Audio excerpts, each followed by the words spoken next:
China, no doubt, manufactures everything from needles to cars and exports them worldwide. But there's one thing it lacks, something only the United States possesses. On April 2nd, 2025, U.S. President Donald Trump appears before the media at the White House holding a large red card. This red card listed several countries with tariff rates written beside their names. President Trump read out each country's rate one by one, sending a wave of fear across the globe. Stock markets in the U.S. and around the world crashed, as this signaled the onset of a massive war. A war where the weapon would be power and the ammunition would be money. Yes, this is what we call a trade war or tariff war. Trump played a move that could potentially bring the world's biggest trading power, China, to its knees. If this trade war happens, who would have the upper hand, China or the U.S.? Welcome back to another video by ZemTV. Viewers, to understand this issue, we must first understand what a tariff is.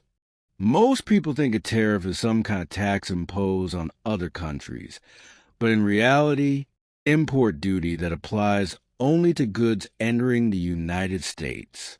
For example, if the U.S. imposes a 26% tariff on India, it means products coming from India will be taxed at 26% in the U.S. Similarly, according to Trump's list, Pakistan was hit with a 29% tariff, and at the top of the list was China with a 34% tariff. Imposing tariffs or import duties isn't a new practice. If we look at that same list, India had already imposed a 52% tariff on the U.S., Pakistan had a 58% tariff, and China had a 67% tariff in place. The purpose of tariffs isn't just to collect taxes, but to protect local industries. Take, for example, Harley-Davidson, a U.S. motorcycle brand.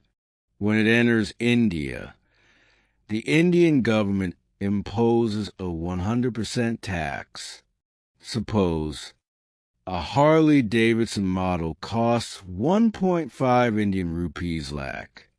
Without this tax, it would be priced similarly to a Royal Enfield. And if both bikes cost the same, people would prefer the American brand. This would hurt India's local motorcycle industry. So, tariffs make imported goods more expensive, allowing local industries to thrive and saving foreign exchange. Because anyone importing an American bike has to send U.S. dollars back to America, which reduces India's foreign reserves. Now, since the U.S. has imposed tariffs, it means that imported goods entering the U.S. will become more expensive, and people prefer local products. For example, cloth imported from India or Pakistan can also be produced in America. With the added tax, textiles from India and Pakistan will become less competitive, reducing their sales. But the country most affected by this tariff is China. In fact, it's said that Trump's main target is China. Until the year 2000, American products were sold across the globe. The global trade dominance that China has now, the U.S. once held. But over time, China captured not just the U.S. market, but the global one. Today, even the smallest of items are manufactured in China and exported worldwide. Cheap labor makes Chinese products cost-effective, helping them dominate international markets. Local industries, are collapsing. If we look at U.S.-China trade alone, in the year 2000, the U.S. imported $80 billion worth of goods from China. China imported very little from the U.S.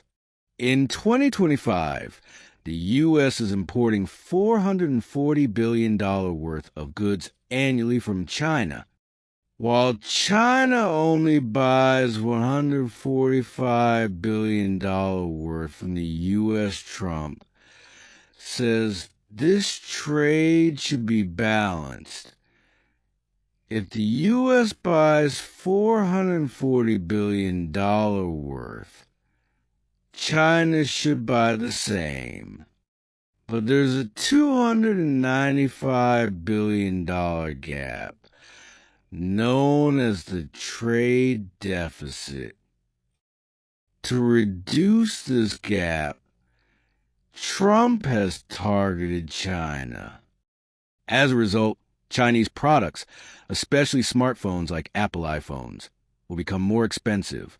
Even though Apple is an American company, its products are manufactured in China. As these become costly, companies might move their production back to the U.S., exactly what Trump wants. Just look at Apple.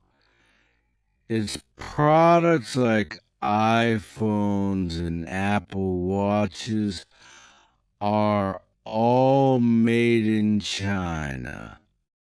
Similarly, Tesla, Dell, HP, Nike, Skechers, LG, Black & Decker, Stanley, Mattel, HSB Pro, all rely on Chinese production. If these companies shift back to the U.S., America will need $200 billion less in imported goods each year, reducing the trade deficit to just $80 to $90 billion. But U.S. production is expensive, so in the end, companies will face losses. Still, Trump wants to end China's monopoly. On the other hand, China also doesn't want this. So, when Trump increased tariffs on Chinese goods, China retaliated with tariffs on American products. Now the situation has escalated into a full-blown trade war. Neither side seems ready to back down. Now the question is, who will win this war? Victory will go to the one who can survive longer. The U.S. mostly imports tech products from China, like phones, laptops, electronics, toys. Even if these are not imported for a while, the U.S. won't suffer much. But China imports something from the U.S. that it cannot survive without: food. China's population is 1.41 billion, which is 315% more than the U.S.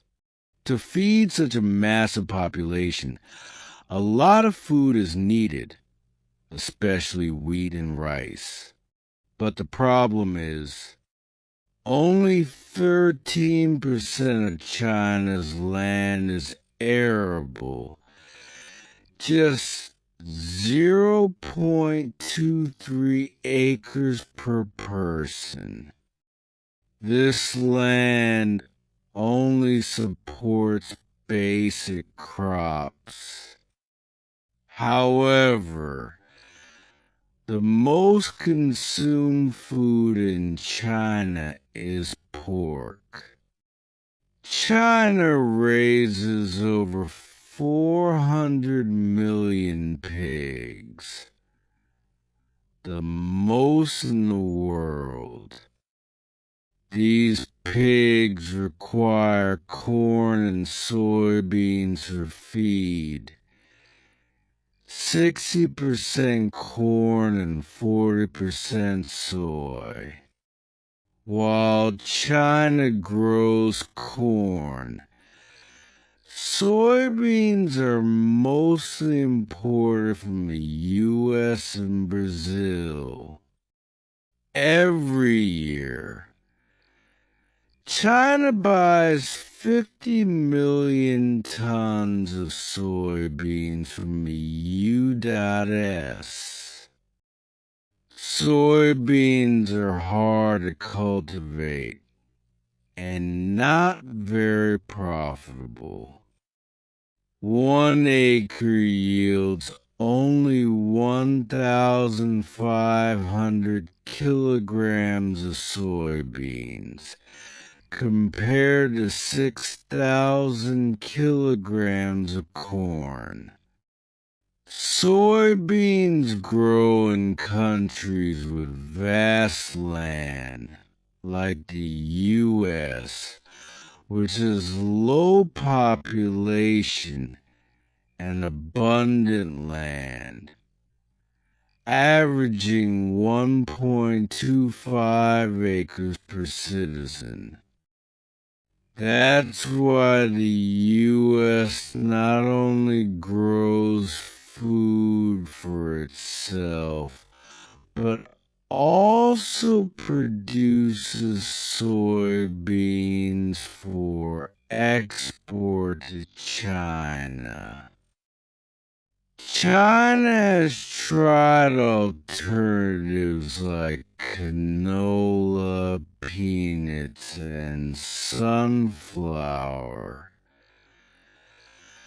but they're either costly or low in protein. They're even experimenting with insect-based food, but still in the testing phase. China is a trade surplus country.